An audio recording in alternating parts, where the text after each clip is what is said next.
Craig, Hey, how are ya? great to be speaking to you again. The You Take Two day has too. finally come.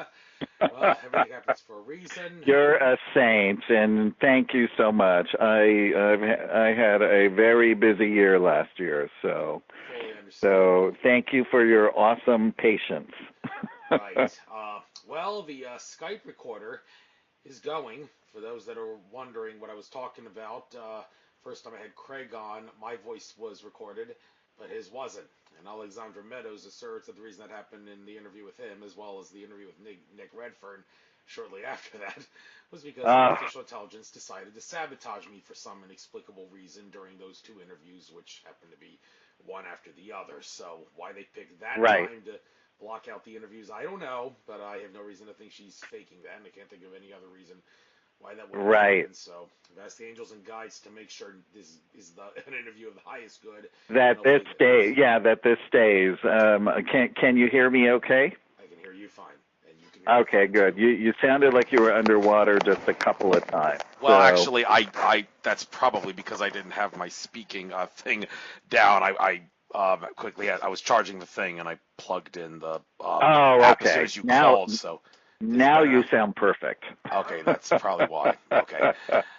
So with that being said, uh, I think it's only fair after all this time that I give you the chance to give your bio. You did send me a bio. I'm probably not going to put that whole entire thing on the YouTube thing when I upload it because a lot of people may see that and say too long, didn't read. Oh, it's So too long. I'll Yeah, get the absolutely, people have lousy attention absolutely. spans. You So could just put the link to if you want to Stranger at the Pentagon and autobiography of an ET .com. That way, people can go there, and the bio and all that stuff are on both websites.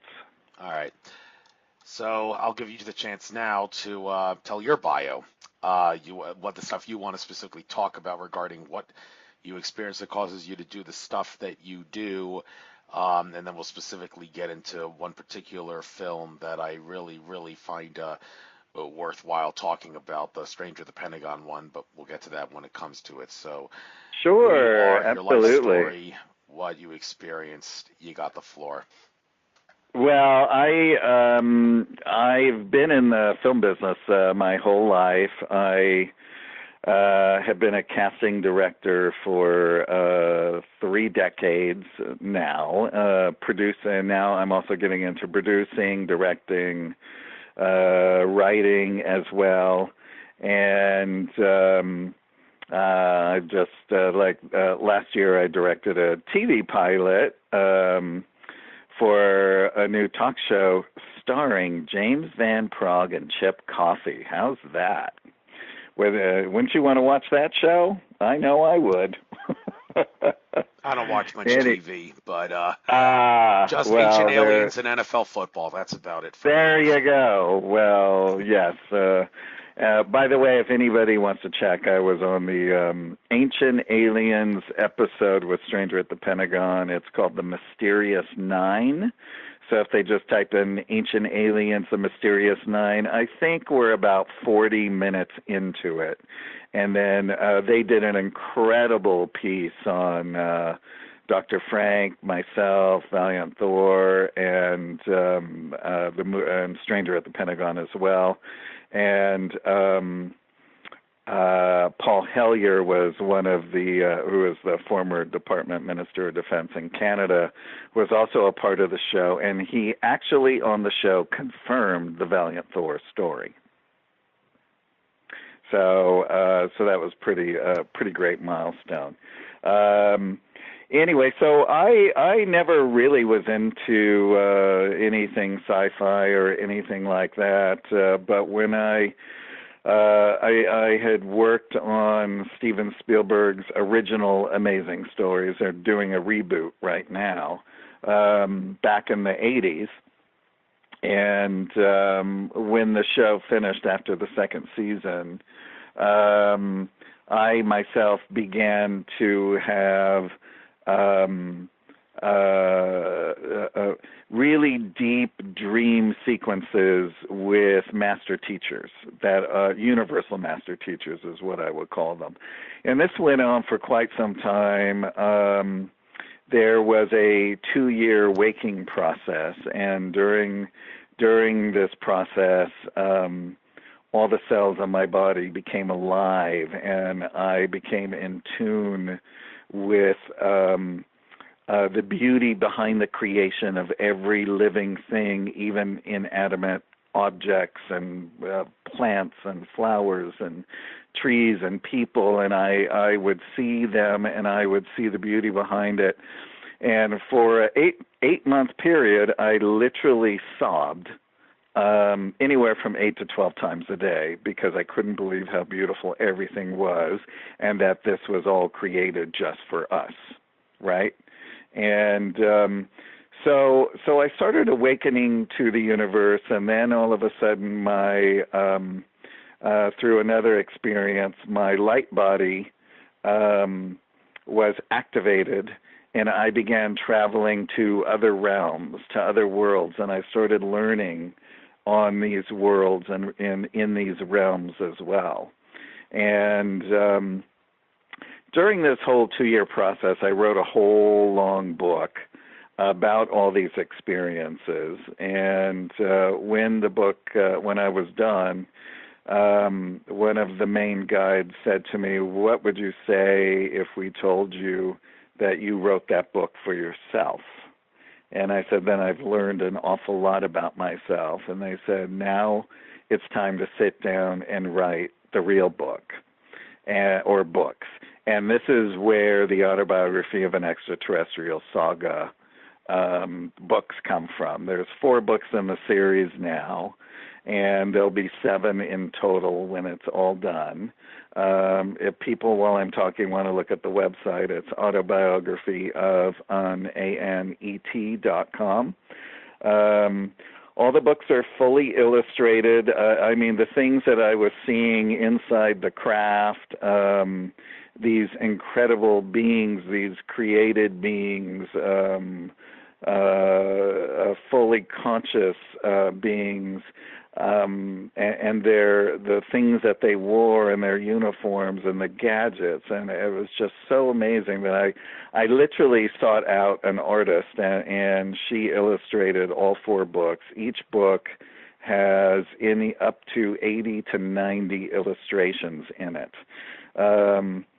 In the back of each book is a terminology of the extraterrestrial worlds, which I suggest everyone read first, so it gets them acclimated to what the universe and all of the things do, and that type of thing. The things that are on craft, the gadgets that are on their suits, different places. The lead character is Pleiadian gentleman called Tehran. He is a professor at the University of Melchizedek, and he teaches starseeds before they embark on their missions about the worlds and what their missions are before they go in and incarnate to start raising consciousness. He also is head of the Mighty Messenger phase, which are the same. They're the same starseeds. They've only been in the program a lot longer, and then they come in, and what they have is they come in and wake the masses, where the regular starseeds come in and work on themselves spiritually, trying to quicken their duality to become fully conscious. So when each person ignites, it keeps helping ignite the other, and then we start raising up. And then eventually, when our planet goes into becoming fully conscious, we rejoin with universal society. So all the answers, well, not all the answers. Nobody has all the answers, but a lot of answers are explored in here, like why don't they come down and land? What are they doing? So they're helping to raise the planet up so that we match their energy signature, and then we'll start working based on from the heart and not the mind or the ego. And that's why you see most contacts in the world today, they only contact people who have a very big heart base, because they know that those people will take the information and that they will share it accordingly with others. So there's a lot of mind-blowing contacts out there. I'm sure you've interviewed a lot of people, right, Andrew? Oh boy, I have interviewed a Yes. lot of people in the contact field, and I get criticized a lot for taking what they say as potentially being true. But I argue, well, why not? Okay, you can't verify what they're saying as fact, but at least put it in the back of your notebook or something, so that when empirical evidence does show, you can realize, oh, this contact, he was right all along. It's time to take what these people say a little bit more seriously, and I hope that's what'll happen in the future. That's right, and the thing is what I've learned in my journey and going and listening to people as well, and through my own experiences, is that I can share them, and it doesn't mean that anybody has to believe them. It's just a sharing process. Everything is on an experience level for the individual, and that's what causes the catalyst to grow and to evolve. But I even say, even the wildest stories, right? Even if they're so far-fetched, I still don't poo-poo them, because they're still great stories just to listen to, right? And everything is just about sort of keeping an open mind. I mean, there's some stories that are absolutely crazy, but I've met with a lot of high people in high places, and they have said to me, yes, the crazier the stories are, most likely it's true, which I always found fascinating. So, but anyway, it's so the books deal a lot with duality, overcoming duality, working towards becoming a fully conscious being, going on the journey with Tehran. Interestingly enough, even though Tehran has this these credentials at Melchizedek as a professor, he was born dualistic in a fully conscious society. So from in their society, every 200,000 person born is born dualistic. This happens for the fully conscious beings to stay in balance with duality in dealing with somebody who is dualistic, and the dualistic person is dealing with people who are fully conscious. So it's quite a unique thing, and there is also a school for dualistic children and things like that. So there's a huge learning thing there. And then, here we have a giant planet that is completely dualistic, and there's all different kinds of consciousness on this planet. So as we know, there's always something very interesting in the news every day. So with what goes on here, and we don't even, I'm sure, see the worst of it, of a lot of the really horrible things that happen here. So, but anyway,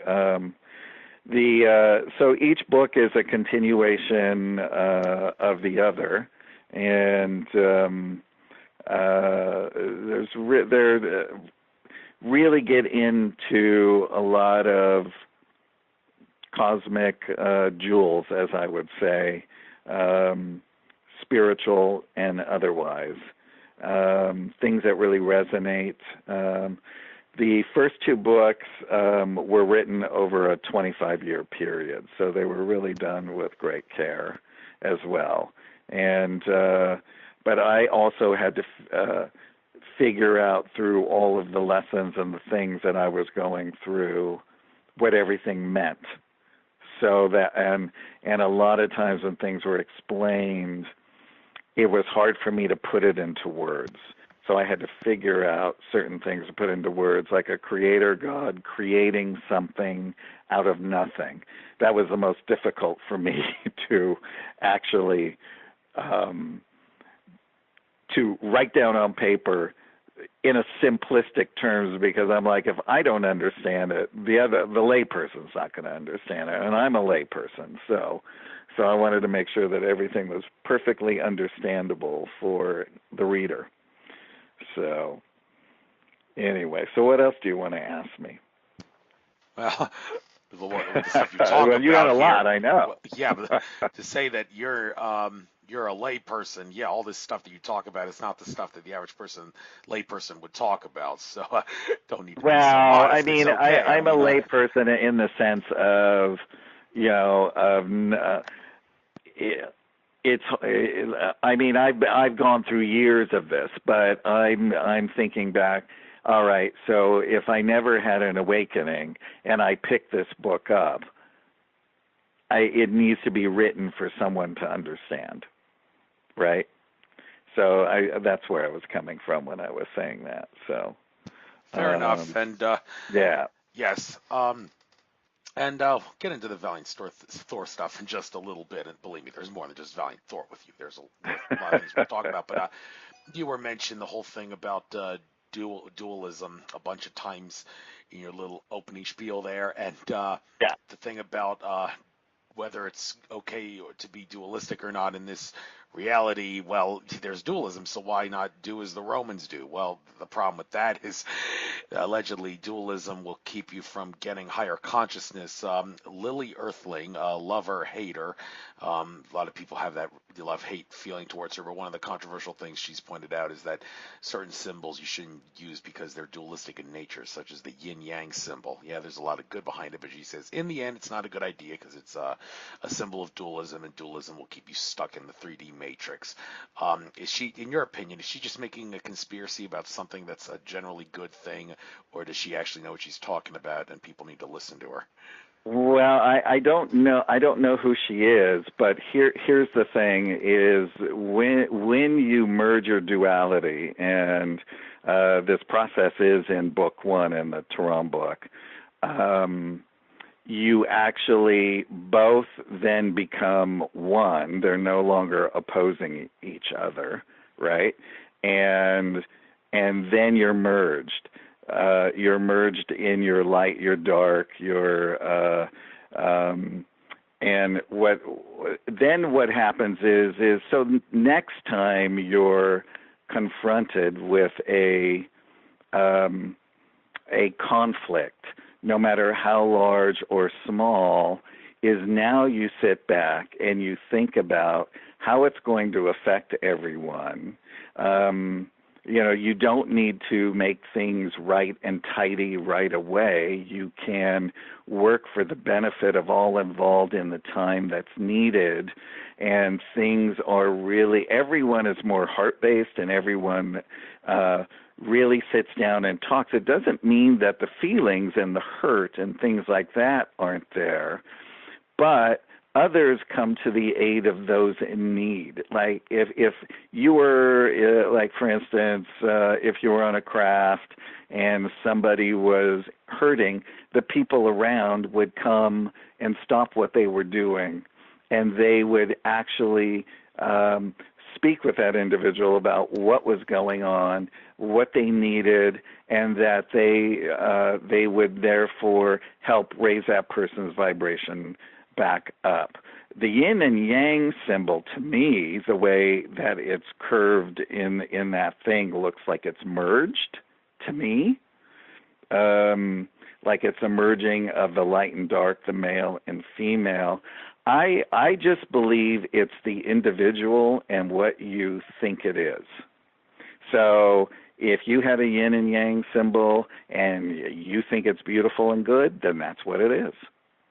If you think it's bad, then that's what it is. Thank you. Fair enough. And about your book, the autobiography of an extraterrestrial saga 4 book series. Now, I was watching a video Eckhart Tolle talking about where thoughts come from, and he didn't really mention anything about the idea that many of the crazy far out stories, fictional or supposedly non-truth truth under the guise of fiction, came from well, people who, like, out of the blue, to some of these people, like there's allegedly, some have said, alternate dimensions and realities out there that we cannot adequately get in touch with. However, by mechanisms that are not fully understood, many of the thoughts that have been implanted in story writers and such were real things that came from these alternate realities. And well, like I said, we don't really know how the mechanism by which the reality information travels from that universe, dimension, whatever, into a person's thought streams in this reality here. But is there any possibility that, are you willing to entertain the possibility that everything that you wrote about Chiron from the Pleiades star system, that really is something that happened a long time ago in a galaxy far, far away, to borrow a Star Trek term? Are you open to that? Well, I can even take it a step further for you, because the process for me was a lot different than others. And by the way, before I step into what I'm going to tell you, is Gene Roddenberry also believed that he was channeling all of this information that he wrote about Star Trek. He knew that he was receiving stuff. He even went what's Puharich's first name? They were channeling the Nine, which is what the Valiant Thor episode was about. There was somebody who was channeling 9 very high entities who were bringing forth very important cosmic universal information through, and there were many giant CEOs and different people who would come and listen to these channelings, and Gene Roddenberry was one of the people. And so if you go back and you go through a lot of the Star Trek history, the number 9 is very prevalent. The first Star Trek number on the thing, I forget what it is. Is it like a 7 and a 2 or something like that? I forget what the number is, but it adds up to a 9. There was Deep Space Nine. There was the character 7 of 9. I think I added up at one point, doing some research on that, something like 8 different things throughout all the Star Trek series that had the number 9 in it. So for me, after I had this awakening, what happened is, when I would sit down and write, I would feel these guides around me, and they said to just start writing and not to stop until the flow was done, not to stop and edit or do anything like that. So that's how it began for me in the beginning. But as they started coming, I was able to, they would either come to me in lucid dreams and I would see them fully, all of the different ones like Tehran and a lot of the other beings in the book series. And so when I would write, what they would do is they would slide their feeling body into my body, and I would write from their perspective. So it was a whole different process of channeling, if you will, if you want to use that word, in bringing forth that information.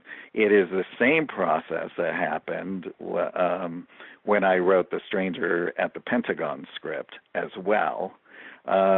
So when created beings and angelics and these type of beings come in, and you're writing with them, literally, it is such an enormous expansion inside your soul that the first times that it happens, you literally just cry because you can't believe how beautiful it is and how beautiful they are, because you have to remember in their society they're telepathic as well. They can speak if they want to, but they're telepathic. And part of telepathy is also, so Andrew, if you and I were sitting here and we're having a conversation and I said, oh my God, I went to Magic Mountain. I went on the fastest roller coaster you ever saw, and my stomach, and you're like, oh my God, I love roller coasters. I'd love to experience that.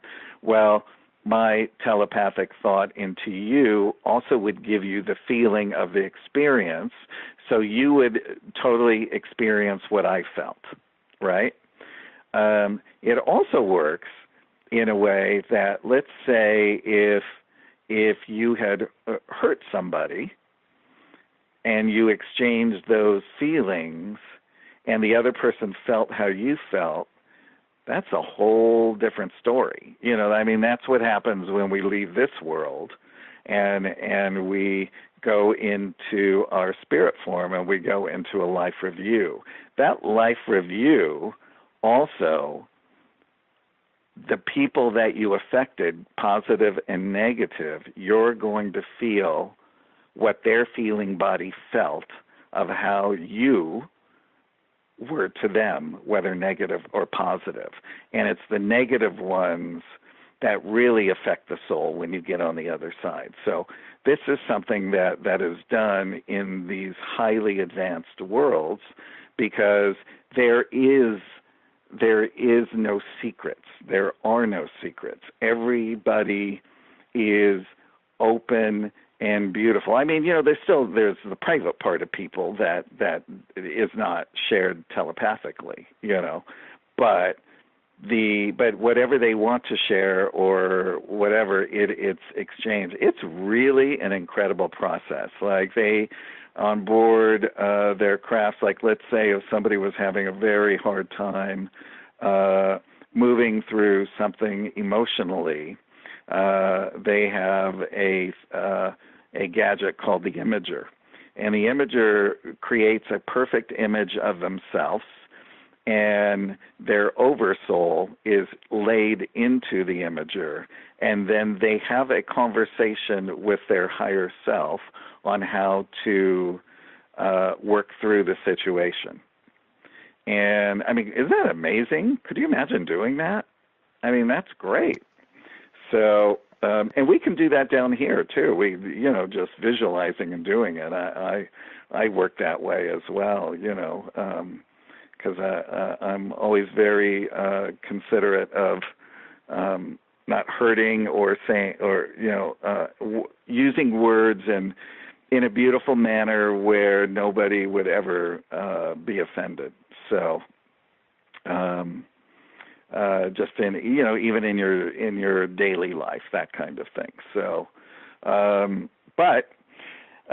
so that's my experience with it all, and it's an amazing process to have their feeling body within you, and when they're done, they leave, and that's that. So, but these are all, my experiences have all been nothing but positive. Right. I mean, I know we hear a lot of the negative, but this is definitely, amazing, an amazing journey to be able to bring this information forward in the books as well. So, and of course in Stranger at the Pentagon, because that's a whole nother thing. So, well, why don't we go there? I guess we might as well talk sure. about that since you mention it. That was basically what you talked about when I first heard about you. Saw you in person at the it was Rob Potter's 2015 Mount Shasta. Oh, right. Yeah, that's right. Right. That's right. Wasn't that fun? Yes, it was. The one the next year was had a little less glory in it because, well, apparently they tried to do a lot of stuff to shut us down that time, Rob said. So the 2016 Oh, series. yeah. I think when we were there somebody else showed up too. When we were there that one year and tried to do something. But yeah. Right. Well, But, is he's still doing them there, right? I believe he is. I think he is. Yeah. Right. But since you mentioned Stranger the Pentagon, we might as well talk about that. I guess approach this to start off. Imagine the person that is listening to this has no idea what the whole story behind that is. So let's assume the listeners don't know anything about it. Tell us all about what Stranger the Pentagon was, what evidence is there that it did happen in real life, and Sure. go from there. Well, I'll tell you. I read the book in the '80s, and it's about a created being named Valiant Thor, who came on March 16th, 1957, met with President Eisenhower and Vice President Richard Nixon and the other military industrial complex guys. He was put on VIP status. He came with a divine design, which was to help eliminate sickness, disease, and to prolong life, but also to talk to them about atomics and nuclear power, not only about what it's doing to the Earth, but the ripple effects out into the universe and how it affects other planets and everything else. So his timeline was he would be the guest of our government for 3 years. And during this time, they would discuss this divine design, and if approved, it would be implemented throughout the United States, and when proven successful, throughout the rest of the world. So I saw in this book, Stranger at the Pentagon, that there was several photographs of this man named Valiant Thor, his vice commander Dawn, and another woman with blonde hair who was also from where they came from. And these photographs were taken by a retired Air Force photographer named August Roberts, who was also a large UFO. He had the largest collection of UFO photographs at that time. So he was an amateur ufologist, and so these photos were taken in 1958 at Howard Menger's farm. Now, to let people know who Howard Menger was, Howard was a major contactee with human extraterrestrials from around the universe. And people say, well, how can they be from around the universe? You can't live. No, there's no life on any of these planets. Well, as Valiant Thor has said, that there is, and through also my writings, that all the planets are populated, but they're populated on the interior of the planets because they have the capabilities of terracing floors in planets. They have things called synchrotron skies. They can manipulate the atmosphere and to have a resonance field that keeps them looking 30 years old for their entire life.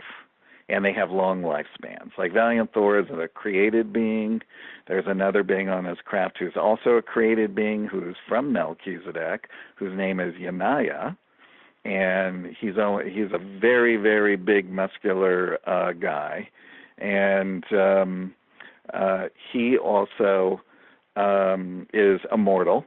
And then the rest of the beings that are born of man and woman, they can live anywhere from 1,000 to 3,000, depending on what planetary spheres they're from, years old. And this is done to, because each planetary sphere, like here, our average is 80 to like 100, kind of.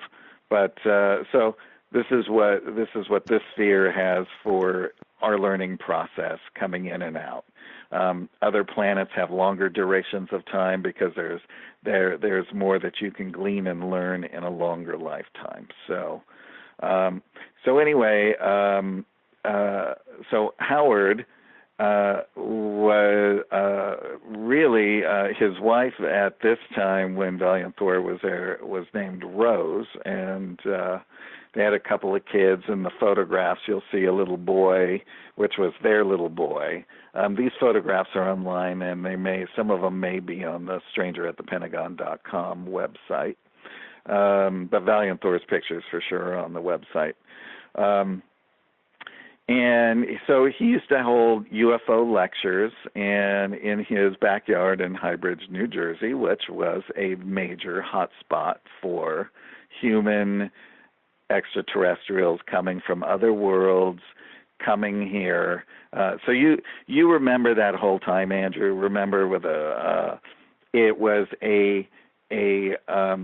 quite a big sweep of different beings from all over coming and contacting people. So we had George Van Tassel, and George Van Tassel then from his contact with Salganda then would hold UFO conventions back in those days, which would bring out 10,000 people out to Giant Rock, right? So and all of these other contactees would come and tell their stories there. So there was the early version of Coast to Coast AM or Contact in the Desert, right? So I forgot where I was going. I know I was sort of flying all over the place, but we were talking about the resonance fields and that kind of thing. So these photographs, Valiant Thor, Dawn, his vice commander, and Jill, who is the wife of another vice commander whose name is Zan, on board Victor 1, which is Valiant Thor's flagship, which holds 200 people, is double-deckered. I have a poster with the actual blueprints to that. That's, I believe, on the website as well, and the blueprints to the actual craft. And anyway, they that day, Howard had told August that Valiant Thor gave him the secret handshake. So there was a handshake that the extraterrestrials would give to Howard, so he knew that they weren't from here, and that Valiant did that. But if you look at the photographs, they really stand out. But he also noticed that Valiant Thor did not have any palm prints or fingerprints. Dr. Frank described the inside of his hand and fingers as smooth as a peeled, hard-boiled egg, right? And so this is maybe about a year and a half into his stay at the Pentagon, Valiant Thor's, where he made this appearance, and then these photographs surfaced. So August Roberts contacted Dr. Frank, and they met, and he told them that these were pictures of space people, right? And Dr. Frank said, "Well, what makes you think they are? They look like us." And he told them the story. So Dr. Frank in life was a counselor. He was also a minister. He was a marshal, which was really great when I flew with him because he just showed his badge, right? And he spoke at lots of different places. He spoke in churches, but his main speech was about UFOs and the Bible. So he would speak about those things. He would also have a photograph of George Adamski, a photograph of or artist rendering of also the Venusian Orthon, that as they called them, and of George taking real-life photographs of Venusian craft. He would have those on the wall, and then he blew up the famous picture of Valiant Thor and would tell the story and say, this is also supposedly a man from another planet. So, as a matter of fact, I'm looking at that photograph right now because I now have it in my collection to use when we make the big feature film. As we're talking, it's the same photograph he used all of these years during his lectures. So, anyway, so Dr. Frank was speaking in December of 1959 at a church for 2 weeks in Washington, D.C., and there was a woman there who was a high-level clearance secretary who had befriended Valiant Thor at the Pentagon. And after seeing the photograph and speaking to Thor about him beforehand, she went up to Dr. Frank after the lecture, asked to speak to him privately, and she had pointed to his picture up on the board and said, he wants to meet with you. And so then they went and spoke privately. She went and picked him up at 8 a.m. at his hotel the next morning. They went to the Pentagon. She took him to a private room where he went in and he had a conversation and met Valiant Thor. And this is where he also saw his palms and fingers were that he had no palm prints or fingerprints. Valiant Thor gave him his uniform so he could hold. It weighed very little. He had explained to him that they had tried to pour acid on it. They had shot bullets at it. They tried a maser. They didn't have lasers then. They had what they called a maser, and that nothing could penetrate it.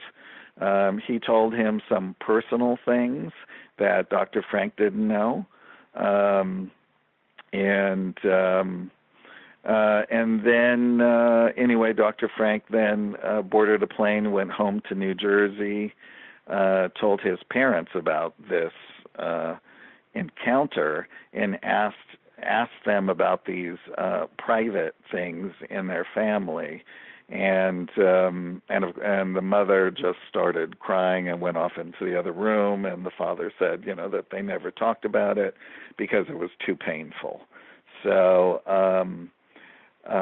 so that's how that began. And so Dr. Frank then released the book Stranger at the Pentagon. Valiant Thor left on March 16th, 1960. They ultimately turned down the proposal, of course, saying that it would eliminate doctors, nurses, pharmaceutical companies, and that our economy would crash. Because, of course, we would no longer need money because everybody is absolutely taken care of in every way, shape, and form. And not in a socialist way, but more, but in a unified way, and where everyone is equal. And so he departed then. He returned on March 16th, 1961. Dr. Frank passed away in November 18th, 2008. And up until his death, he said Valiant Thor was still here with his complement, and that he was not leaving until he was here to oversee the transformation of the planet as well, to overlook it and oversee it. So it's a fascinating. It was always a fascinating story to me. My casting partner for many years was this wonderful lady named Joy Todd. She's since passed. and she cast all of Sidney Lumet's films, something like 12 Sidney Lumet films. And she had told me about this couple who saw flying saucers in their from their property in Sun City in Arizona, and she wanted me to meet them. They were an elderly couple, and so they finally came into town. And when I was talking to the wife, she was telling me about their experience, and she said, well, you know, she has a sweet little southern voice, and she said, you know, Craig, our good friend Dr. Frank. And I just looked at her and I went, do you mean strangers? And she says, yes, would you like to meet him? And I said, yeah, actually I would. And this is how I met Dr. Frank. And so it was either late 2001 or early 2002. I went to a lunch with him, me being the fan, and you know, asking him all kinds of questions, and I thought that was going to be it, and we ended up becoming fast friends. Several months later, he called me.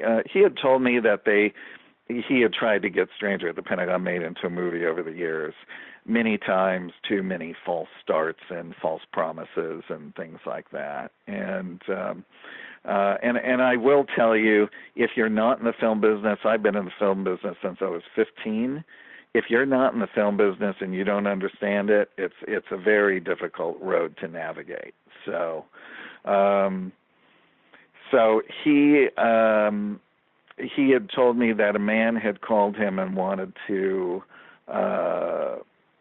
make the book into a movie.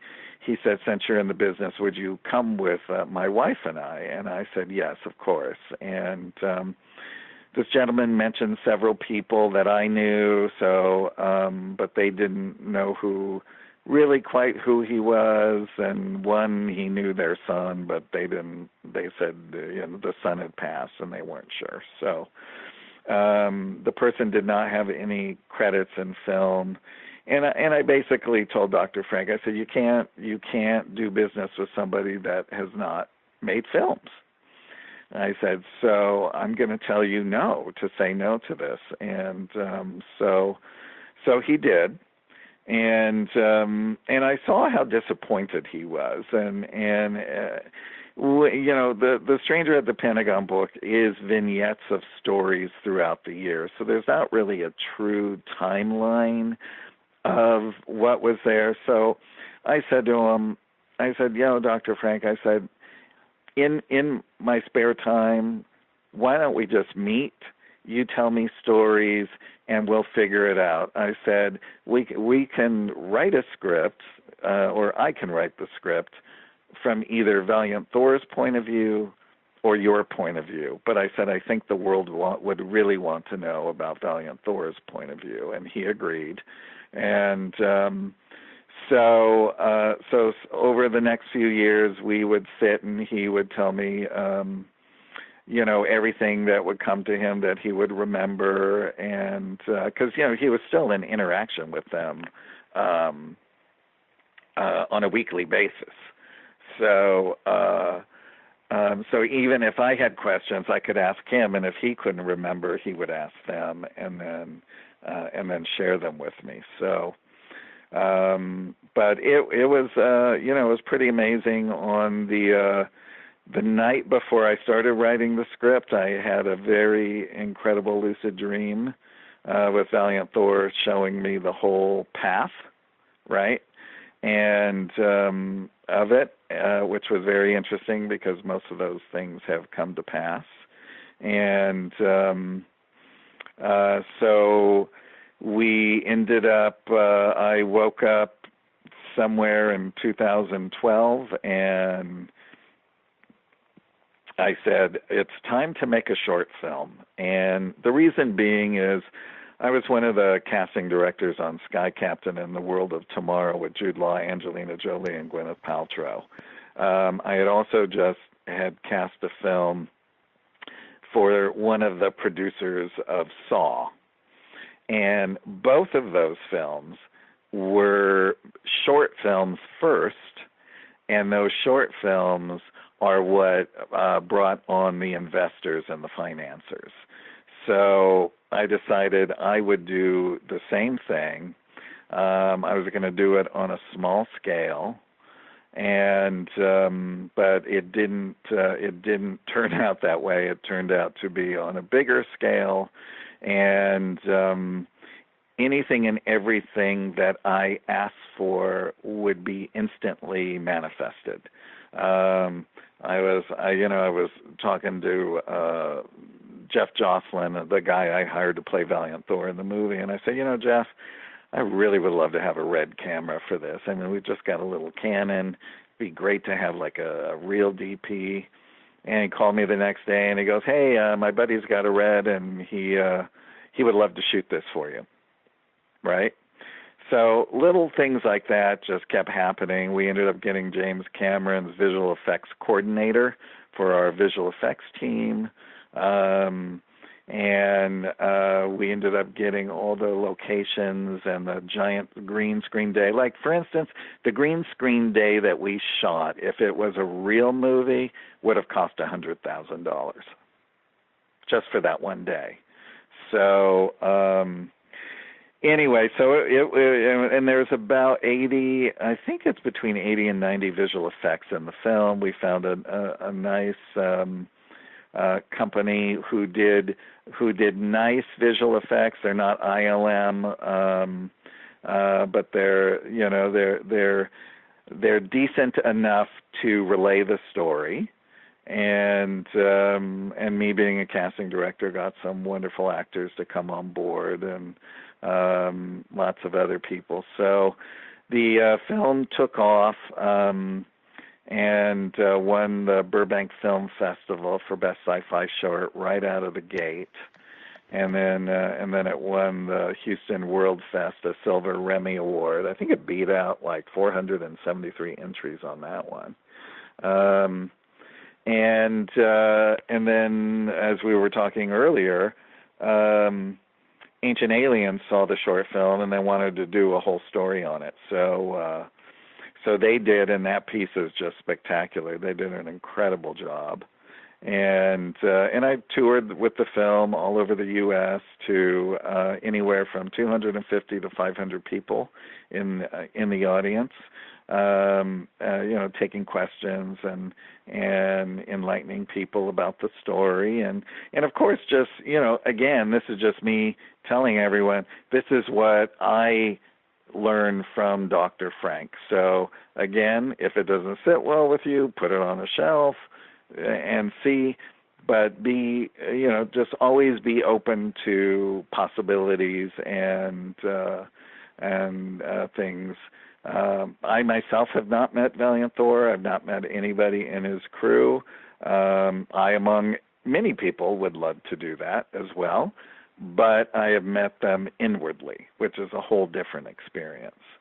So, and many people write me as well and tell me that they are having experiences with them inwardly, in a spiritual manner. So, it's a really, really fascinating story. What else do you want to know about this story, Andrew? Well, about the nature of Venus, I want to get into a little bit here. At that conference, at Rob Potter's 2015 Shasta conference, emissary from Venus, Omnek Onek, was one of the people there, and definitely something spiritually special about her. Hugged her, and it felt really different than a lot of other hugs you get. Allegedly, she was from Venus and lowered her frequency so she could come to Earth. And I'm wondering, anybody, not that I'm suggesting people should stalk Omnek, but maybe next time somebody's around her, take a look at her hands and see if she doesn't have fingerprints or any of the other stuff Valiant Thor didn't. And what I'm trying to ask would she be of like the same species as Valiant Thor, or is she like different? Valiant Thor is a created being, so she's not a created being that I know of. I mean, she could be a created being on Venus and step down a portion of her soul to come and incarnate here. I don't know. I'm not sure. I heard somebody else recently tell me the story, and I wasn't sure if she was a soul exchange where they had to step down her energy so that she could take over the body of somebody who was exiting. And I'm not sure. Don't quote me on that. I mean, I really went to the conference too because I really wanted to meet her, and I found her quite fascinating, and it was really, it was really a lovely conference. So I'm not sure. I do know that that it's the interior of the planet, which is where they live. So it really all makes sense. When you have these, they really what I call the God code. They can create anything at will. So they can terrace. They can go inside planets. They can terrace the whole thing. They could be like, they're like spaceships on the inside. And they do that because, we're living on the outside of a planet, so we're getting all of the bombardment of the universe. This is what ages us. This is what, gives us all kinds of, different kinds of diseases and things like that, being in the elements and as well. And, I don't even know how many diseases there are on this planet, but there just seems to be so many. But, because they're in these resonation fields, they stay young and nobody is ever sick. So, and by the way, that was part of when the Venusian being came and met with George Van Tassel, that being took George on his craft and eventually gave him the blueprints to build the Integratron. And have you been there, Andrew? Nah. No, you gotta go. I'll hook you up. I know the owners. So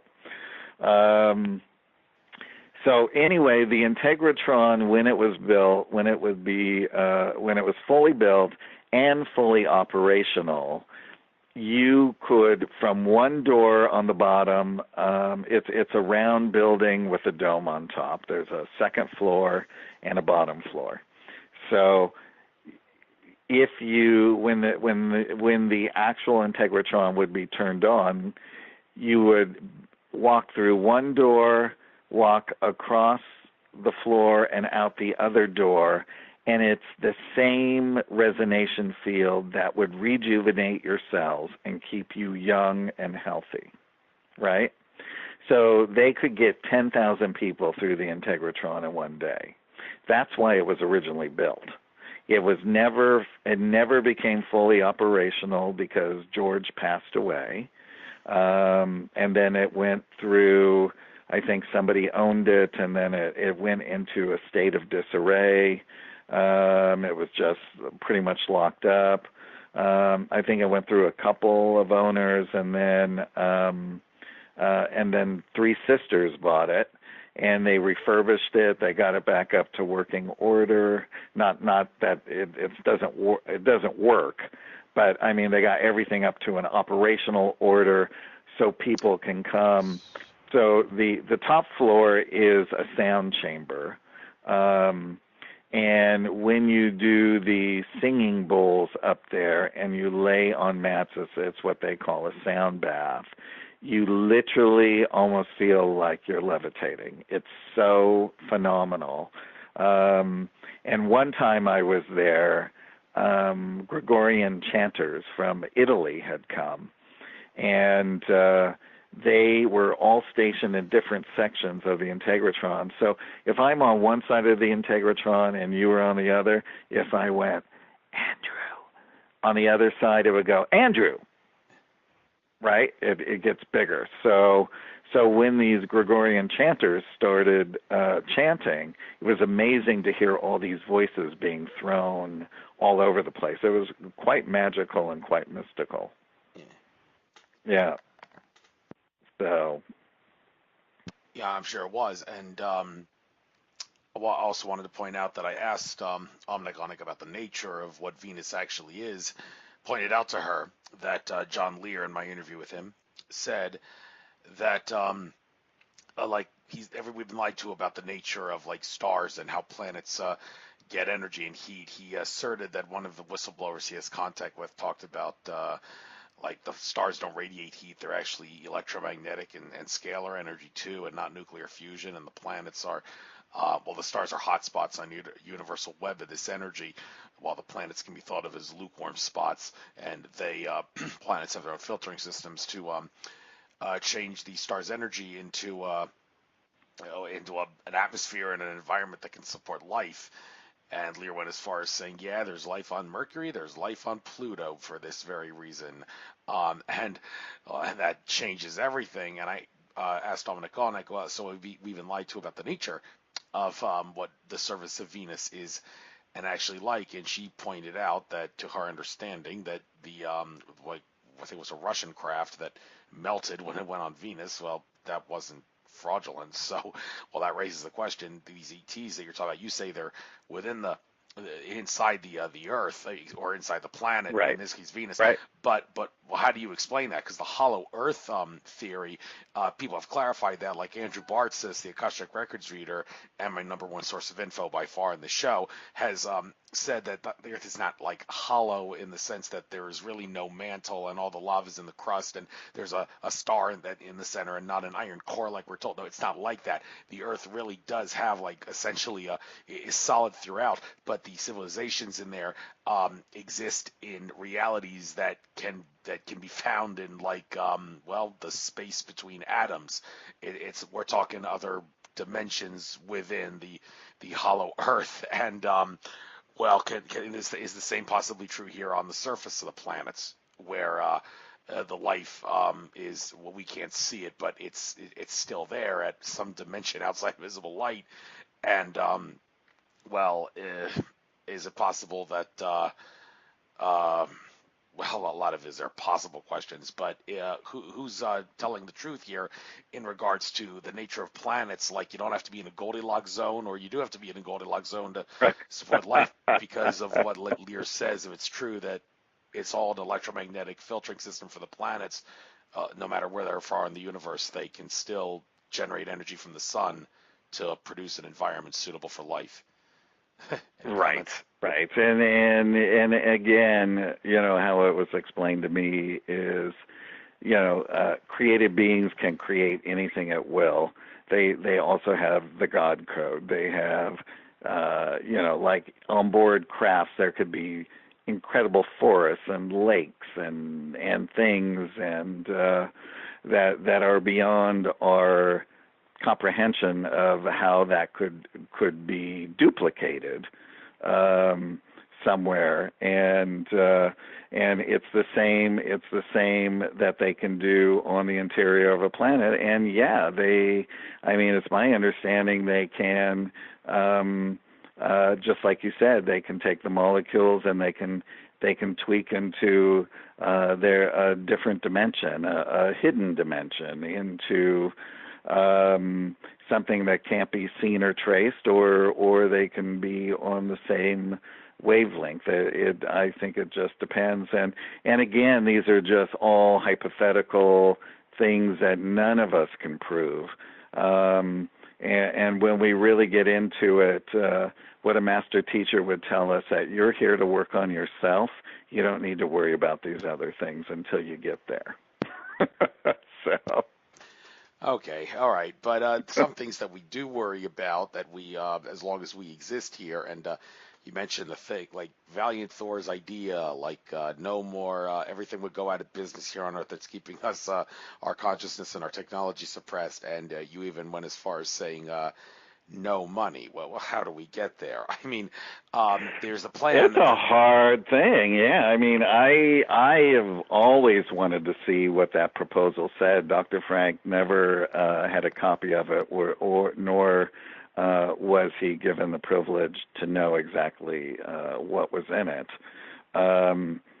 But really, how do we get there? And I guess it's just a slow process, but Well, We know, let me stop you there. The process, sure. as the book says allegedly, is there is supposed to be an RV, global currency reset, NSR, whatever you want to call it, where gold backed, silver backed two currency that actually has alleged value, intrinsic value, is supposed to replace the fiat based, debt based, no intrinsic value currencies that we have here on Earth, and that is supposed to kickstart what Toll, like the Andromeda Council contactee who was at that Rob Potter conference, said is supposed to kickstart a 10 to 15-year period where we transition into no money at all. Well, that would be nice if this happened sooner or later.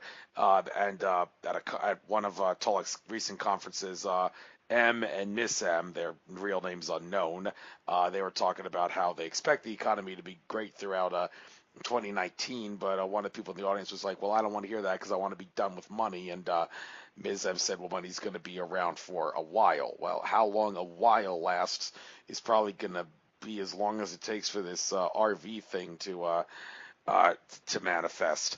And well, Yeah. exactly. Do you by any chance know what the holdup may be regarding why it's taken so freaking long to replace our a lousy no intrinsic value currency with currency with intrinsic value? God, I mean, I have no idea. I mean, it's a whole mind-boggling thing. I mean, but the one thing that I do know is being these creative beings and programs and things that come out of Melchizedek that are here, lifting the earth up in consciousness as well, that they've done this to many other planets and have always been successful, and that there is no time for them, so it's just in the time that it needs for us. We would like things to be better because we want our lives to be better, and we don't want to have to continually deal with everything. And we see the poverty, and we see people dying every day of hunger, and we see, all of these things. And we would love nothing more than to have a unified global world where everyone is working hand in hand and friendship. Right. Well, how do we? Well, another thing regarding how we get there, this whole government shutdown because of this stupid border wall that I think is a total waste of money. And frankly, I don't think Mother Earth as a conscious entity is actually supportive of the idea of building walls on her national borders. That's tantamount to clogging an artery. And if Mother Earth had arteries, you put a wall.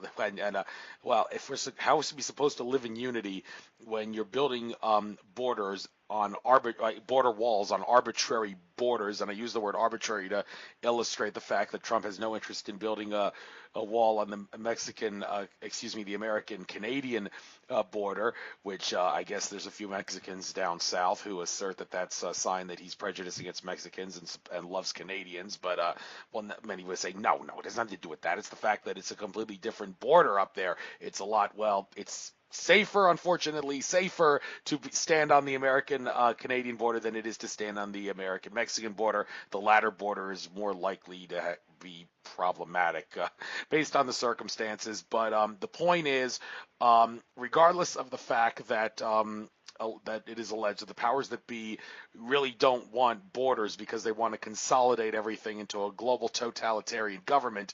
The question I have is, well, who says we have to consolidate everything into a global totalitarian government? Can't we get rid of borders and consolidate everything into, a world where you have different nations where everybody realizes people are supposed to be created equal, to quote the Declaration of Independence, and people can actually cross borders without needing a passport or all that invasive stuff that immigrants had to go through at Ellis Island. Yeah, that was like checking your body for diseases. I mean, that's a lot of people would say that violates people's rights. Ooh, it's for the national safety. Yeah, but who has authority to do that to their fellow man?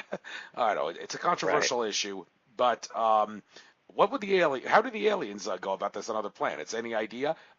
What's their take on borders, and how are you supposed to have no borders and yet unify people in a good way? Any comments? Well, I mean, they don't have borders, and they don't have any of those things. I mean, everything everything is there for everyone's use. Um, Really, a young person learns up until they're 70, and then they're considered to be an adult, because what they do is they also go through all the different things, like if they wanted to get into working on ships and things like that, they would work on one craft, they would learn one skill, then they might move to another craft, learn another skill. Like in the Valiant Thor's flagship, there's the main crew, and then there's a crew that comes in and is changed every 3 months. And then those that are on Victor 1 go to another craft, and they work on that craft, and they learn different skills. Some might work in agriculture, some might work on the organic consciousness, some might work on different supplies that are needed, that kind of thing. So, but everything is worked in an energy form. What's really cool in the Tehran books is all of their, like if you're on a craft, their doors are like these sheeted lights, and the keys are your aura. So your aura is keyed to your store quarters, where you can walk through the sheeted light. If it's somebody else, and their aura is not keyed, they're not able to walk through that sheeted light. But in certain designated areas, different commanders can go to different sections and things like that. So their aura would be keyed to those sectors as well on giant craft and things like that. But everything pretty much is everyone is free to do what they want, and and then they start learning the skills and things of what they really want to learn, and and they can go to the various universities at Melchizedek. Melchizedek is 490 planets from one end of the galaxy to the other in the Mira system, and lots of people go through there, and they start learning different crafts, different things of what they want to be. A lot of beings, when they finish on a planetary sphere, will go back to Melchizedek and figure out what their soul really yearns for, and then they might go to a different planetary consciousness and start incarnating there as well. So, the universe is just a big, giant college. It's pretty cool.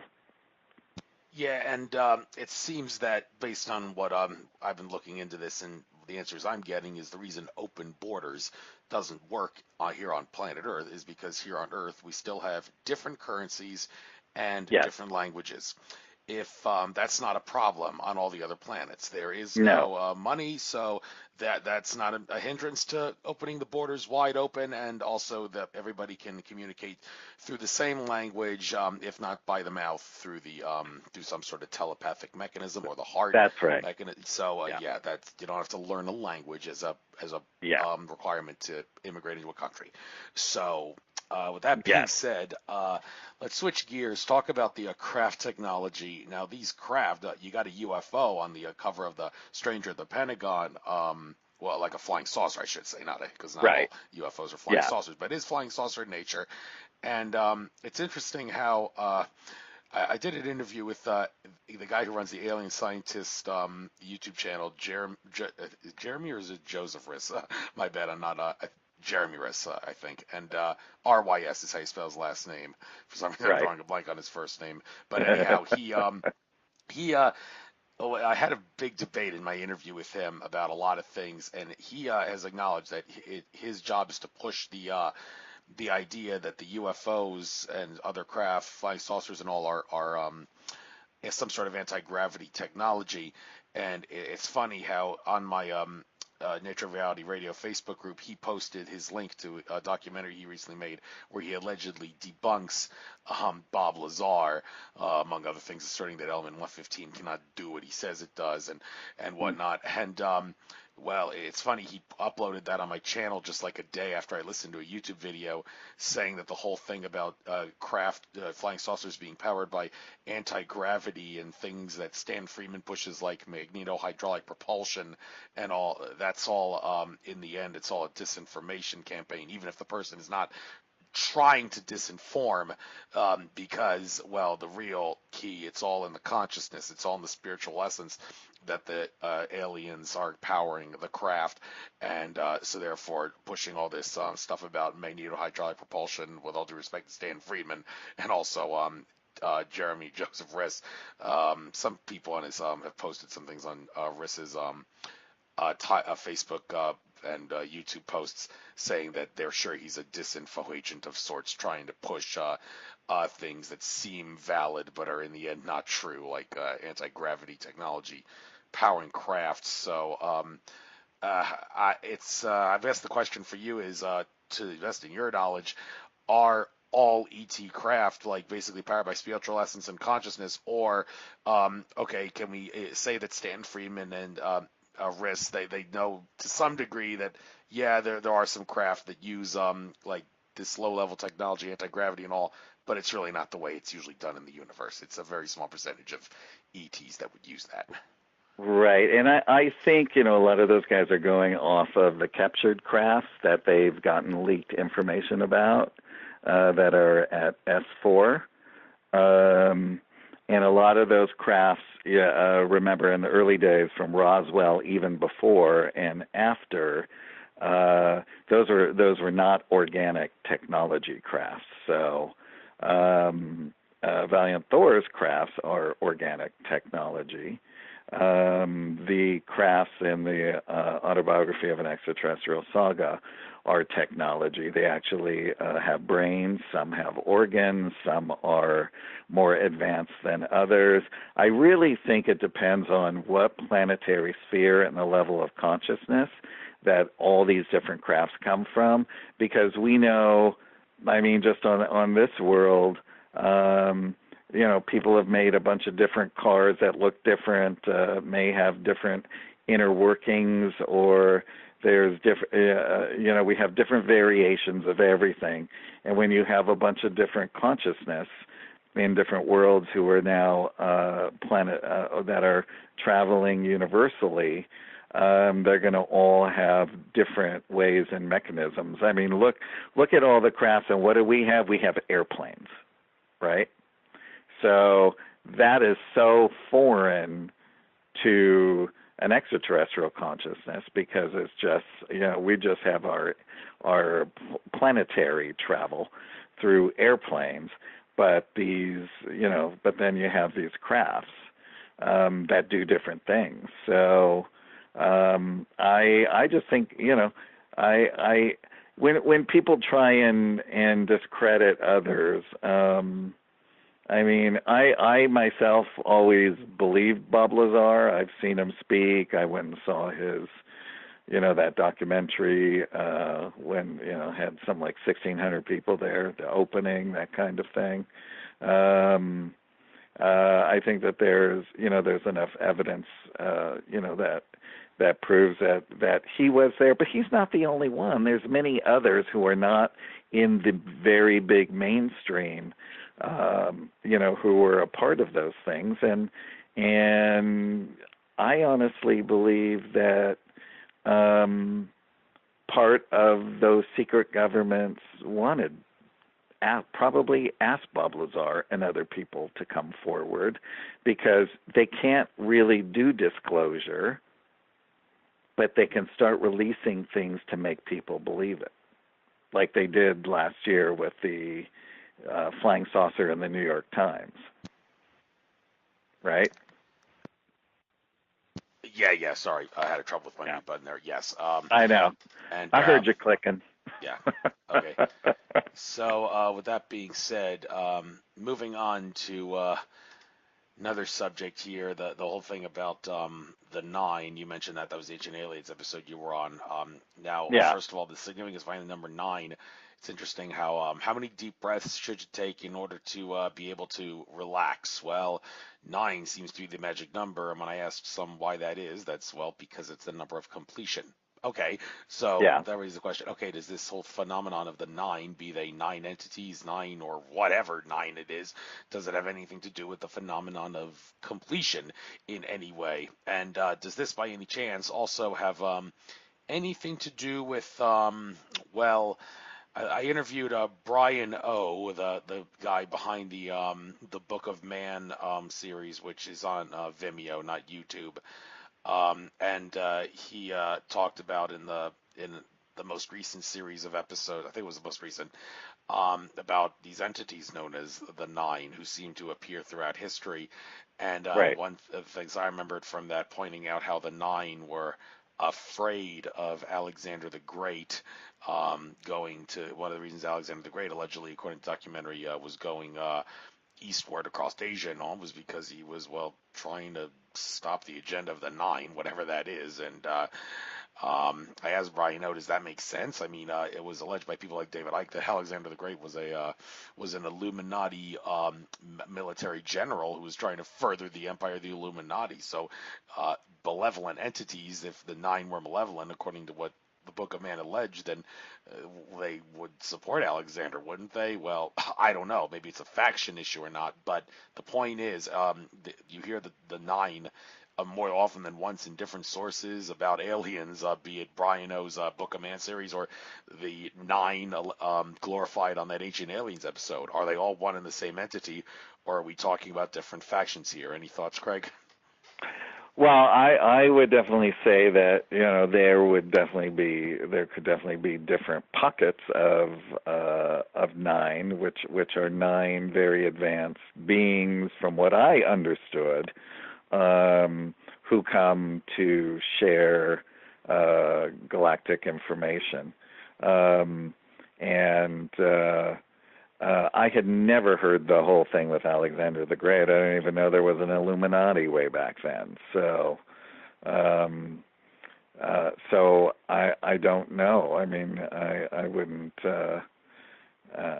think that a group of beings who were coming here to help would do something to further a negative agenda. So, I mean.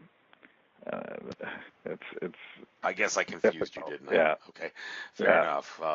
Yeah, a lot of confusing things, and well, I don't know. I guess you need to. That's what we call duality, Andrew. Yes. Oh, we're in this duality that somebody does something nice and somebody comes along and says something bad about it to make people then not look at something that could be pristine, clean, and could help their soul. Right. Right. Yes. So. And well, there's another thing about similar to that about good guys versus bad guys and the interactions between them. The idea of free will versus natural law. Why do I bring them both up together? Well, this is something I'm sure I'm going to be wrestling with a lot in future shows, and it all has to do with something that those M and Miss M people said at Tolik's recent conference. I pointed out and asked them, to what extent can our space brothers assist us if we ask? And that question was all based on Ted Marr, who was also at that conference that you were at. Oh, yeah, Ted. Ted Marr held a conference in June of 2016 where at least 2 of the speakers pointed out that there were plans in place to have Edward Snowden expose documents that would show that the 9/11 Truth Movement was right all along. And I ran into Ted at the 2018 February Conscious Life Expo, and I brought up that people said that at the conference. I was like, well, it's been almost 2 years and Stone hasn't released that. Well, what's the holdup? And Ted Marr reluctantly said that, well, the reason is because the powers that be, the Illuminati, whatever you want to call them, they had made it loud and clear that if Snowden releases those documents, then lots of innocent people are going to die. So Snowden chickened out, and well, I got a little bit of a problem with this whole like, why should we have to give in to these threats? I mean, don't we have space brothers to protect us and help us? Well, we do. In fact, Tolek and some other contactees have pointed out that our space brothers, in the event that the powers that be were about to pull a doomsday switch, so to speak, the space brothers could shut them down in a heartbeat. Well, if that's true, then that implies that if the powers that be, if Snowden were to release these documents and the powers that be said, oh, we warned you not to release those, we're going to kill people, now we're going to kill lots of people because you didn't listen. Well, our space brothers have the ability to shut them down in a heartbeat if they try to do that. So I asked Em and Miss Em, well, can if lots of us were to ask our space brothers, please hold back and restrain the powers that be and prevent them from making good on their threats so whistleblowers and other people can talk about this stuff and expose the secret and not have to worry about blowback or retaliation, would they answer our prayers? And they said, well, the Space Brothers are here to help, but unfortunately there is a free will factor involved, so they can't always help us. Well, I really am bothered to hear that that even if free will violates natural law, our Space Brothers cannot come in and protect us. I mean, to my understanding, I've always heard they have a duty, an obligation, and a responsibility, dare I say it, to act as the big good cops on the block and step in and prevent natural law from being violated if free will is being used to violate natural law. Well, apparently not. That there is some boundary to how much they can help us, because I mean, as I've said there, well, unfortunately there is. So how do the ETs determine, okay, we can't stop the bad guys because free will allows the bad guys to do that, or no, this is too sinister, we got to intervene and help. It's a controversial issue. All of that is those are all great points. I've often wondered that myself, and I've thought, do they have to go somewhere higher, to a higher authority, to get some kind of permission to interact, or do some races just help, or are they helping in certain areas that we don't know and we can't see? Things like that, because I think we look. I always look back, and I think of the worst atrocity was Hitler and the killing of all those innocent people. Why was something like that allowed to happen, or are we just on this sphere, just in this world of duality? Just a victim and a prisoner to it. And they're just all really good questions. Boy, I wish I had the answers to those. But and I can guarantee you, I'm going to be bringing this up a lot more often on my program, because all of a sudden this whole free will versus natural law, and when does free will allowed to violate natural law without the good cops on the block stepping in and stopping it? I don't get it. Okay. I do feel that because of what we already know, that they have gone to many military bases and they have disarmed their missiles and they've disarmed their weapons, and then at a certain time turn them back on to let them know that they're the ones who have the power and that they're not going to destroy the earth. And so I do believe that they would totally intervene if something like that were to happen. On individualistic things, I'm not so certain, but I do know that they're not going to let anybody blow this planet up. Yeah, no question about that. So it is a reassuring thing, but questions remain unanswered. Okay. Some of the other things I might as well bring up here before we still got like half an hour to go at the most. I want to keep it to 2 hours at the most because people have lousy attention spans, unfortunately. So where can I find that you sent me in your inbox a bunch of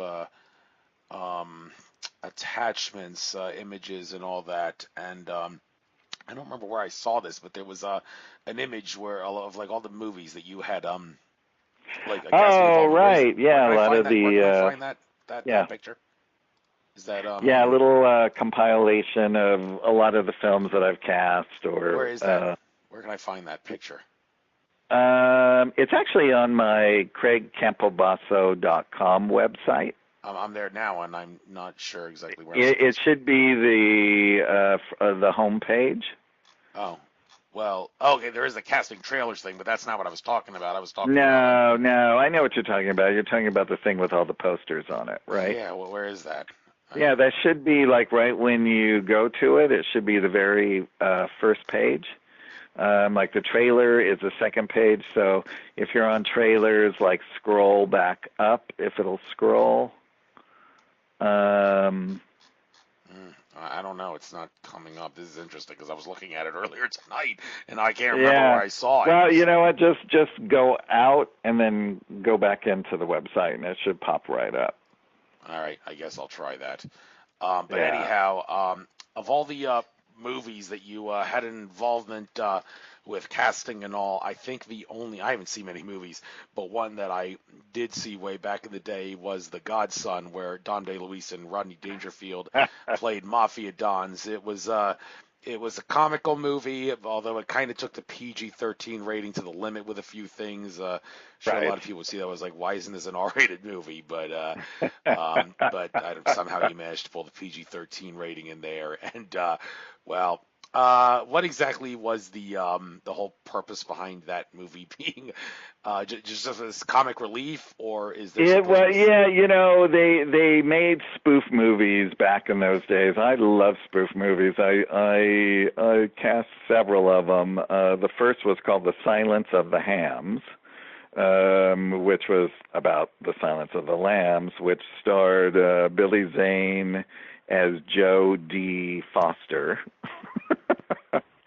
And Dom DeLuise played Hannibal Cannibal Lecter, and I got every comedian known to man to be in that film. And then the follow-up to that with different filmmakers was The Godson with Dom DeLuise and Rodney Dangerfield. They both played godfathers.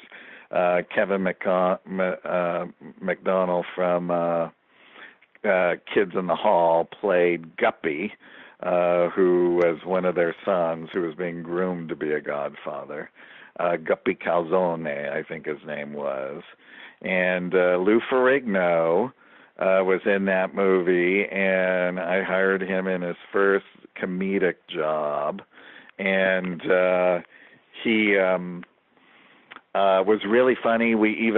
He was so great. We even dressed him in drag. He played a phone sex operator in one scene. His wife came and dressed him up. It was hysterical. And interesting. Last year I'm casting a TV show called The Adventures of Velvet Prozac. It's a comedy. It's really fun. And I called Lou's wife and said, I'd like Lou to guest star on this episode. And she said, Craig, oh my God, we just have to thank you. And I said, for what? And she goes, because you cast Lou in The Godson, the producers of the Kevin James show saw it, and they've hired him all these years to be on the TV show only because they saw him doing the comedy in the show. So that was really great. So anyway, Lou came and did a fun guest spot with us. The new TV series hasn't started airing yet, but and actually in the second episode, I hired David DeLuise, Dom's son, who starred on Wizards of Waverly Place on Disney for all those years, playing Selena Gomez's father. He stars in the second episode. So, but that was so much fun. Rodney Dangerfield and Dom DeLuise. I got to tell you, watching those two ad lib at the table was hysterical. And one of their ad lib lines made it into the film, and I think Rodney says to Dom, hey, Oddfather. He said, did we ever meet in prison? And Dom DeLuise said, I don't know, turn around. Anyway, listeners can't hear Andrew laugh because he is muted right now. Yes, I don't have much of a sense of humor though, so it's kind of hard to get me to laugh anyway. All right, I was chuckling a little bit there. I got to admit. Okay, So, just a little bit. yeah, Just a little bit. right. Yeah. Another program here. Don Quixote. I've heard the name Don Quixote, but I don't know if I know the true history behind that guy. Was this movie supposed to be factual or just a complete and total comedy? It's from a book that was written. I don't even know. God, it was written so long ago. This particular version is now on DVD. People can get it on Amazon. James Franco produced it. He also stars in the film. Luis Guzman is in the film. Lin Shaye, who stars in all the, I think, Conjuring movies. And Horatio Sands from Saturday Night Live, and all of that. It is just really, it's a fun, romping comedy. It's really, really funny. The other James Franco film that I did stars him and Rashida Jones, called Don't Come Back from the Moon, from the book. It should be, I think it comes out January 19th in theaters in a limited release. So that's good. And then for people who like fantasy films, sometime this year I have a big budget film coming out called Starbright. It stars Diego Boneta. Diego starred in Rock of Ages with Tom Cruise, and Diego just finished shooting the lead opposite Schwarzenegger and Linda Hamilton in the new Terminator movie as well. So he's the star of Starbright, along with John Rhys Davis, who played Salah in the Indiana Jones movies and was in all the Lord of the Rings movies, and a wonderful British actress who's in the Three Musketeers TV series called Alexandra Dowling. Ted Levine is in it, who played the killer in The Silence of the Lambs. Remember that great performance? And he's also in that TV show that I love, The Alienist, as well. So that's a big visual effects fantasy film that's also be out sometime later this year as well. So, and I've worked on a lot of sci-fi films. I worked on the original Total Recall, Sky Captain and the World of Tomorrow, and Conan the Destroyer. I worked on the David Lynch version of Dune. I worked on that movie. I went into that movie right out of high school and worked on that for 4 years straight. That's how long it took to make that movie. So if anybody likes Lynch or anything like that, I mean, it was pretty fantastic getting to be groomed and for film by David and Dino De Laurentiis, who is the big main producer, and Raffaella, his daughter, produced it as well. So pretty fantastic. And I actually just saw Kyle and David at Paramount maybe about 4 or 5 months ago for a big Twin Peaks event. So that was pretty cool. Cool. Also, by the way, I found how to get that poster there. It's Craig. Just type CraigCampobasso.com. Don't click home, because if someone clicks on the home tab, then that disappears. That's like the front banner. So I finally found how. Right. There you go. Right. So, but anyhow, looking at the trailer videos though, Bashar First Contact. All right, I got to speak to Bashar. Is this actually about the Daryl Anka Bashar, or is this? It is, okay. Yeah. It's actually Daryl's story. It's Daryl. It's how Daryl started seeing craft and how he started channeling Bashar. So it's a documentary, but we go into a bunch of reenactments. So I actually got to cast Daryl and his family and things like that when they were young, and then and then like moving through the different things, like there's an Oracle of Delphi and all kinds of stuff. Yeah, that has done really, really well. And I'm also going to be casting another science fiction film that Daryl is going to be directing this year as well. So have you ever had him on your show? I've tried to reach out to him, but to no avail. I got to ask him a couple questions at a in 5D conference in Los Angeles back in I think it was January 2014. So Yeah. somewhat familiar with him. Some people got some couple issues with him and all. I mean, some of the timelines that that Bashar is allegedly looking on seem to be well, this is true of all ET contacts allegedly, because these ETs they channel, they don't follow time the same way that we do. To them, it's complete and total illusion. So they say this is going to happen in this approximate time frame. It doesn't happen. We just weren't on that timeline. Unfortunately, the ET contactee gets all the blame and gets discredited, and right. I think it's more about the information, and if there's good spiritual tools coming from someone that you can use, that's really what you take away. That's what I do. So.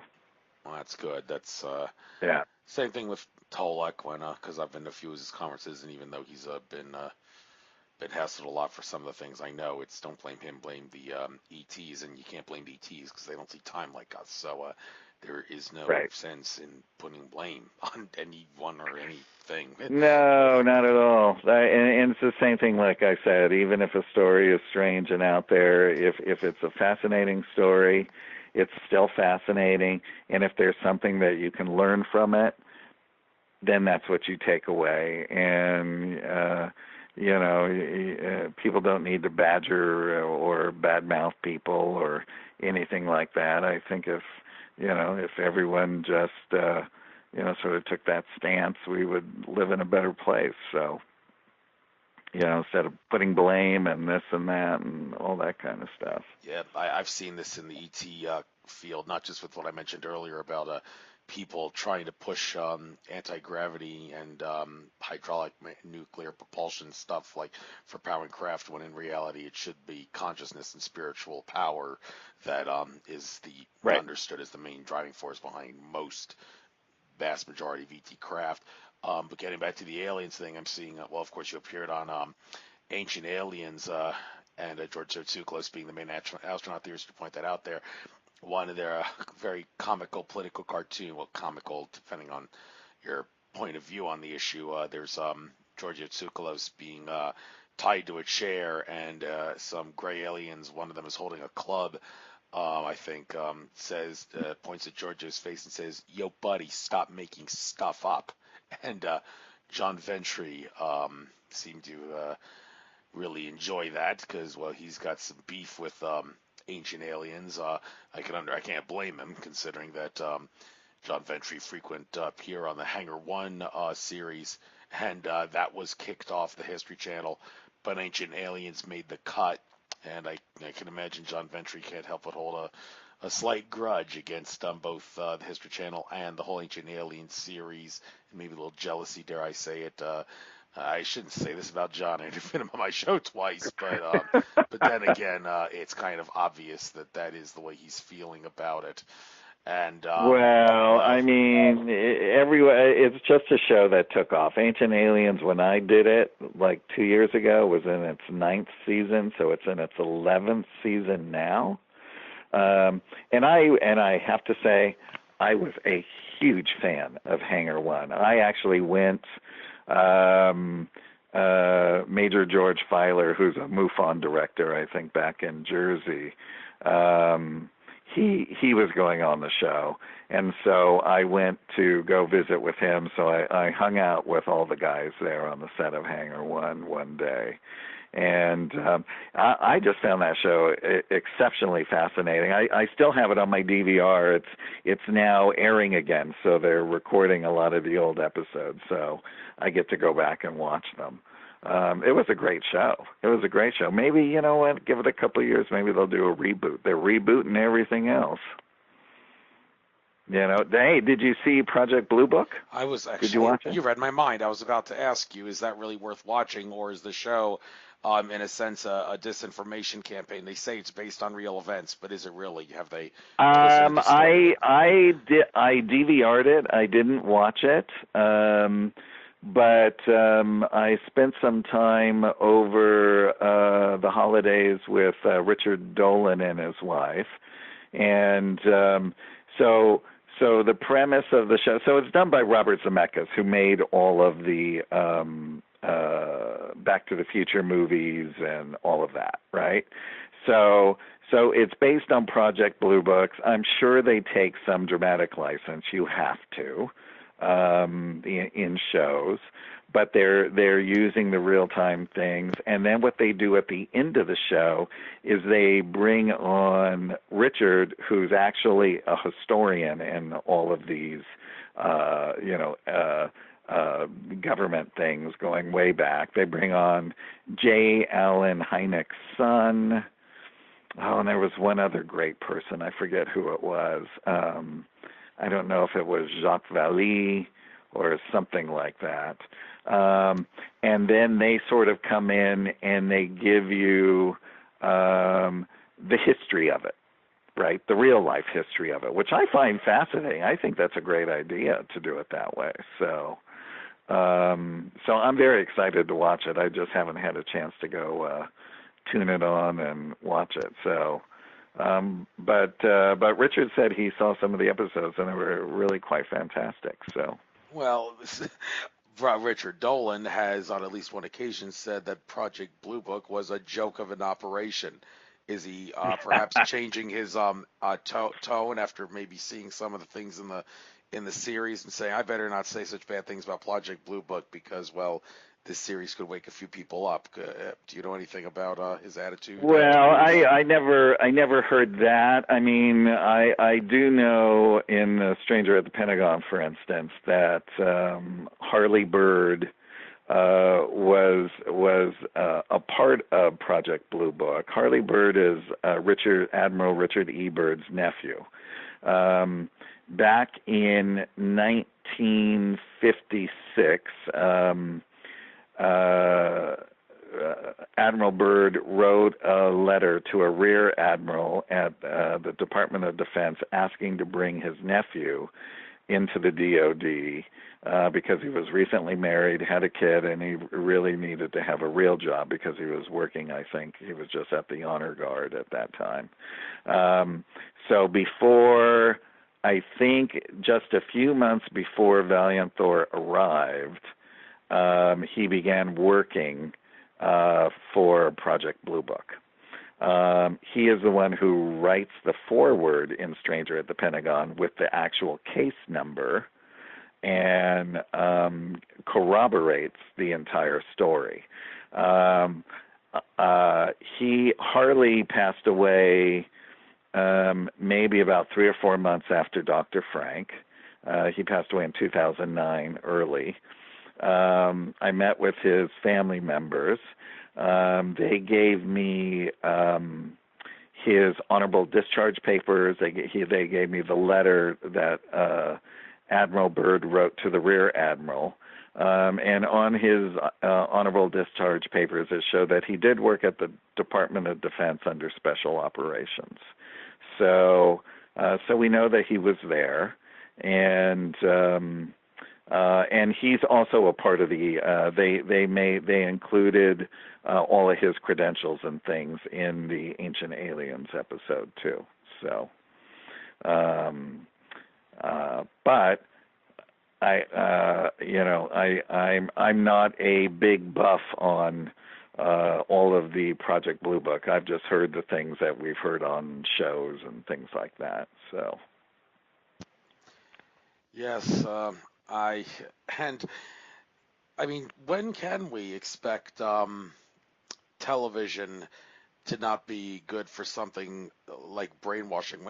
Will the time ever come where all the people that are awake and say it's okay to watch TV now because the TVs have woken up out of the matrix, or more specifically, the people behind the TV shows that are on the TVs have Right, woken up out right. of the matrix? Well, Is that how many years here, down the road? here's the thing. I think that is a definite possibility, because films like the feature film The Stranger at the Pentagon, when the autobiography of E.T. things get made, these are things that are based in spirituality, and that people will, the thing is we have nowhere else to go in the film industry, in television. It's all the same stuff over and over and over again. Why? Because they think that's what sells, right?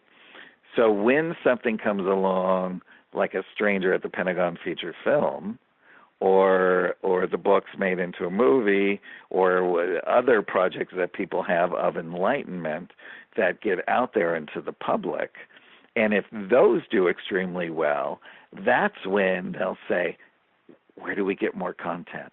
Where do we go? Right? And that's when all of the people who have been prepping and doing all their projects, that's when these things will start to go. So it just takes one project to ignite it. So I'm still working towards the feature film now, still raising the money for it, but I'm ready with everything, to go with it. So, and what's very cool about it is we're gonna not only be on the Victor 1 craft, but we're going to be on a starship and a mothership, and on another planet as well. So we're going to see visuals that we've never seen in any film or medium so far. So, and how all these really cool things work. Just a little bit of it was alluded in the short film, just a tiny, tiny bit, just a little morsel. So,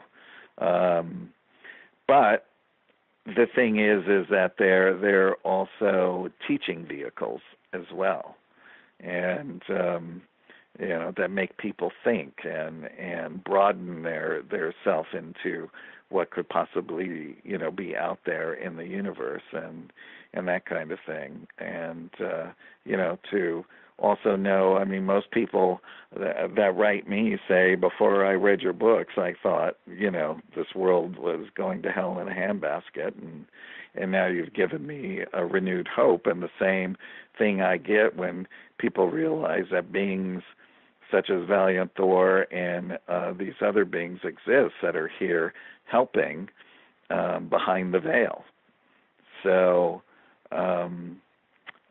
again, I've met other people who have met Valiant Thor as well, besides the couple that introduced me to Dr. Frank did meet Valiant Thor in the early 60s, like 61, 62, 63 in there. And I've also met two other ladies who met him as well. Two totally different women that don't know each other, but both said something to me that really stood out that not even Dr. Frank said. They said that there was a pheromone about him that it was like you were ingesting sunshine, but it was also a peace and a calm that you couldn't you couldn't fathom unless you were there experiencing it yourself. And one of the ladies said, this was back also during the time when he was here for the 3 years. Her father worked for the military, and they took a small group out to talk with him in the desert and ask him questions. And there was a lot of stuff going on at the time with Russia and where everyone was scared there might be a war.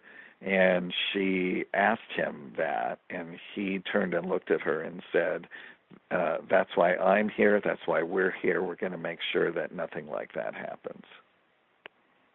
So... about Valiant Thor, exactly the name Thor, that's the Norse god of thunder, and Thursday was named after Thor. Does his name actually come from that Norse god, or is it completely unrelated in every way? Well, here's what I don't know if it's related. A lot of people make fun of the name, by the way, and I say, well, if you look at it, that he's a created being, he probably had the name Valiant and Thor before, Prince Valiant and the Mighty Thor. I used to do a radio show years ago with a guy who used to work at the CIA, and he knew all about the Valiant Thor story. He was fascinated with it. He had also had Dr. Frank on his show. He's since passed away, but he said he couldn't tell me much, but he would tell me things on the side. But he said it was always my understanding that Valiant Thor was a title. And I had never looked at it in that, but I tell you, if I ever meet him, I would definitely ask him. So, and if you ever meet him, you ask him too. You never know. Sure, I would. Okay. Switching gears, since you're in the movie business, I can't help but ask this, and maybe I guess we'll maybe end the show after this subject, controversial subject, but the subject of subliminal stuff in movies. One of the more notorious things about this is in Disney movies. The Little Mermaid tower palace spire that looks like a phallus. The Aladdin telling teenagers to take off their clothes in the movie Aladdin. The topless woman that's seen in the movie The Rescuers. Now, these subliminal advertisements, they clearly have an effect on the mind. Just look back in the day when there was intermission in movies and the Coca-Cola company started flashing things shortly before intermission about Coca-Cola, and then everybody in the movie audience got a Coca-Cola related product or at the snack stand during intermission. Definitely not a coincidence. Definitely subliminal messaging affecting the subconscious mind in action. But I want to know who in the movie business is putting these subliminal messages in the movies, and the people that are does that have anything to do with the casting crew? Well, if it was, I'm sure you wouldn't want to tell me. But well, no, I mean, I don't. I myself don't really. I've never looked at any. I mean, I'm sure subliminal images and that kind of stuff. I don't know if it's an intentional thing that a filmmaker does, or if maybe somebody was writing the script and it just came through that way, or and it was unintentional, or somebody put it in to be intentional. But I think everything would just have to be on a case-by-case basis. But we do know that big business, big corporate business like Coca-Cola and Pepsi-Cola and those kinds of things, that they're going to do a lot of research on how to sell product. And if it's through subliminal imagery, then I'm sure that that would be that would be a very good documentary for someone to do on subliminal imagery in film, television, and commercials. Mm-hmm. I just gave you your next job, Andrew. Yeah, well, I'm not really an expert in the movie business so much, so I don't know if I'm the best one for the job, but I'm sure you'll give people some ideas, some crazy ideas when I upload this for people to listen to. I just hire the actors. Right. All right. Well, we've almost reached the 2-hour mark in this, so I guess we should call this an end for the sake of all those pathetic folks with lousy attention spans out there. Can I throw out the websites one more time? Oh, yeah. Well, I'm very sorry. Give out your contact info and anything that you'd like to give out in the last couple minutes. Sure. If anybody wants to go to strangeratthepentagon.com. I have there all of Dr. Frank has 4 books that are out of print. They can get them there as well. I've got posters of the movie, the Victor one, craft along with the blueprints, one of the Starship.